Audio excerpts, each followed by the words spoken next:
Alright, Nerd Army, get ready. It's going to be a bumpy one today. As always, I'm Nerdy number 3, and I'm going to do a theory today on the childhood movie Willy Wonka and the Chocolate Factory. There's no earthly way of knowing He's singing. which direction we are going. I think we can all agree this movie is pretty disturbing in all of its mysterious glory. If you don't know this story for whatever reason, here's the rundown. A boy named Charlie Bucket, along with 4 other kids, Farouk Assault, Mike TV, Augustus Gloop, and Violet Beauregard, are chosen by Wonka at random to take a tour of the chocolate factory. However, with each room they pass, there is one less child than the last.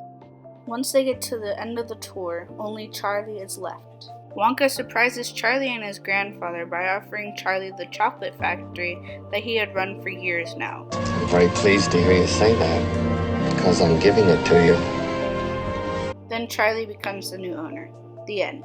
If you think that sounds disturbing, it's even more disturbing watching it. Believe me. Also, let me apologize if you guys missed me. I was dealing with finals. Believe me, none of them were easy. So I get to relax for 2 or 3 weeks until my next semester starts, which means you'll be hearing more from me. Also, do you like her? She's my new character that you will be seeing a lot more of. This is my mini-me. So if you were wondering what I look like, here's a semi-accurate look. I promise I will try to make more videos for you guys the next couple of months. So, back to the theory. My question is, what if Willy Wonka didn't pass those tickets out at random? What if he picked Charlie on purpose? Hear me out on this. What if Charlie wasn't as random as the movie may make it seem? Let's think about this here. Willy Wonka could have stopped his tour after the first room, but he didn't. He just brought them to another room that would attract a child that wasn't Charlie. He is also a very smart businessman. He can get anyone to do anything for him for a price they cannot refuse. That is how he convinces the children to do things they may not consciously want to do. This is also how he gains some outside help from someone no one would expect. The Candyman. No, not you. The other Candyman. Yes, you. Candyman and posse mixes if with love and makes the world taste good.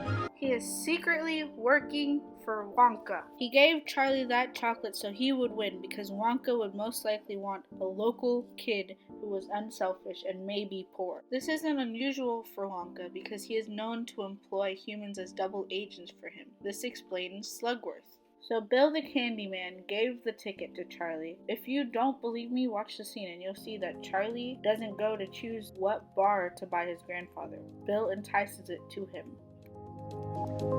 I think I'll buy just one more. For my Grandpa Joe. Sure. Why not try a regular Wonka bar this time? Fine.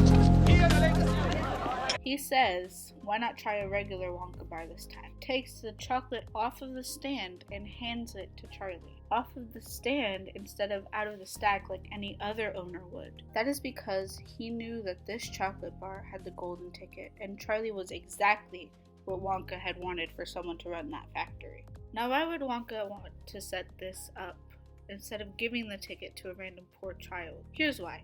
Wonka wanted someone to find it in a pure way that followed the rules of the contest. Not to just win it, but to earn it the exact same way that Charlie did. But why someone local and poor? If you were to choose someone local, it would be a lot easier to move in the child's family because they live near the chocolate factory.